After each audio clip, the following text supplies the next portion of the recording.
अरे अरे, आज भी कल की तरह एक भी यात्री नहीं आया। अगर आज भी मुझे एक पैसा भी नहीं मिला तो जरूर हमें घर से बेघर होना पड़ेगा। हे ऊपर वाले, कुछ तो कर।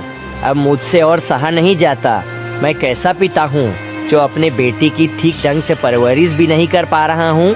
मुझे अब मेरी पत्नी का दुख और नहीं देखा जाता। किशन ये कह ही रहा होता है कि तभी अचानक से वहाँ एक बूढ़े बाबा आ जाते हैं। अरे बेटा, तुम क्या मुझे नदी पार करवा दोगे? अरे अरे बूढ़े बाबा, आप यहाँ? बूढ़े बाबा, आप कुछ दिनों पहले ही हमारे घर आए थे ना, भिक्षा मांगने के लिए। अरे हाँ बेटा, मुझे याद आया। तुम तो वही हो ना जिसने अपने हिस्से का खाना मुझे दे दिया था? हाँ हाँ बूढ़े बाबा, आपको नदी पार करनी है ना? आइए बैठिए, मैं आपको यह नदी पार करवा देता हूँ। मगर बेटा, मेरे पास तुम्हें देने के लिए एक भी पैसे नहीं है। क्या बूढ़े बाबा, पैसे नहीं है? ठीक है, आप बैठ जाइए मेरे नाव पर, आपको यूं ही नदी पार करवा देता हूँ। इतना कहकर वह बूढ़े बाबा नाव में बैठ जाते हैं और वह आगे की ओर जाने लगते हैं।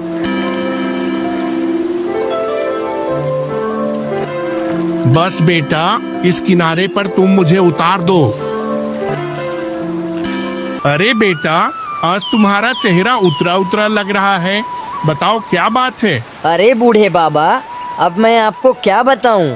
मेरा जीवन अभी बड़े ही दुख के साथ गुजर रहा है। फिर किशन ने अपनी सारी तकलीफ उन बूढ़े बाबा को बताई। मेरे पास इतने भी पैसे नहीं है कि मैं अपने पुत्र के लिए दिवाली पर पटाखे खरीद कर उसे दे सकूं। अरे बेटा, तुम्हारा जीवन तो बड़े ही कष्टों के साथ बीत रहा है। रुको, मैं तुम्हें कुछ देता हूँ। फिर वह बूढ़े बाबा अपनी पोटली में से एक घड़ा निकालकर किशन को दे देते हैं। ये लो बेटा, ये घड़ा तुम अपने पास रख लो। मगर बूढ़े बाबा, इस घड़े के अंदर क्या है? बेटा, ये कोई साधारण घड़ा नहीं है। इसे तुम साधारण समझने की भूल मत करो। यह एक जादुई घड़ा है। यह घड़ा मनुष्यों के कर्मों के आधार पर उन्हें फल देता है। क्या? कर्मों के आधार पर उन्हें फल देता है? आप भी ना बूढ़े बाबा। ठीक है, अगर आप मुझे घड़ा इतने प्यार से ही दे रहे हो तो मैं इसे रख ही लेता हूँ। ठीक है बेटा, अब तुम वापस लौट जाओ। फिर किशन अपनी नाव में वह घड़ा रखकर अपने घर की ओर निकल जाता है। भाग्यवान, अरे ओ भाग्यवान, सुनती हो? अरे आप आ गए जी। आज आपको कुछ पैसे मिले या नहीं? नहीं भाग्यवान, आज भी नाव पर एक भी यात्री नहीं आया। अच्छा, तो इसका मतलब हमारे नसीब में घर से बेघर होना ही लिखा है। हाँ भाग्यवान, शायद तुम सही कह रही हो।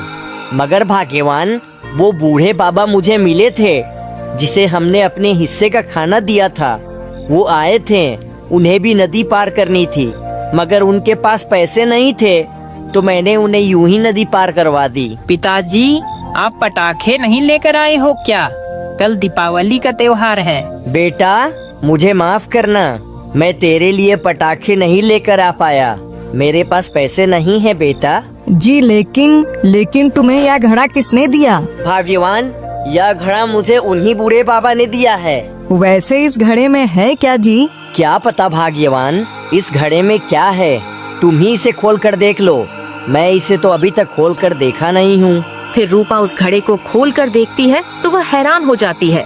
उस घड़े के अंदर ढेर सारे सोने के सिक्के होते हैं। अरे अरे, ये देखिए जी, हमारे तो भाग्य खुल गए। ये देखिए, इसमें तो ढेर सारे सोने की मोहरें हैं। सोने की मोहरें? अरे हाँ रूपा, वाकई में इस घड़े में तो सोने की मोहरें हैं। इसका मतलब वह बूढ़े बाबा ने सही कहा था। क्या कहा था उन बूढ़े बाबा ने? भाग्यवान, वो बूढ़े बाबा ने कहा था। फिर किशन रूपा को सारी सच्चाई बता देता है। मैंने आपको कहा था ना कि आज तक हमने किसी का कुछ बुरा नहीं किया, तो हमारे साथ भी कभी बुरा नहीं होगा। और आज अपने अच्छे कर्मों का फल मिल ही गया। पिताजी, तो इस बार हम दीपावली का त्योहार खुशियों से मनाएंगे ना? हाँ हाँ बेटा, क्यों नहीं बेटा, जरूर मनाएंगे दीपावली का त्योहार। क्यों न इस दीपावली के त्योहार पर हम हमारे जैसे गरीबों को पटाखे और मिठाइयों से भेंट करें, जिनके घर में ना तो पटाखे हैं और ना ही मिठाइयाँ। हाँ हाँ भाग्यवान, तुम बिल्कुल ठीक कह रही हो। कल हम दीपावली के मौके पर ऐसा ही करेंगे। अब हमारे सारे दुख के दिन कट जाएंगे। और फिर अगले दिन दीपावली का त्योहार आ ही जाता है। पूरा गांव पटाखे की आवाज और खुशियों में डूबा होता है।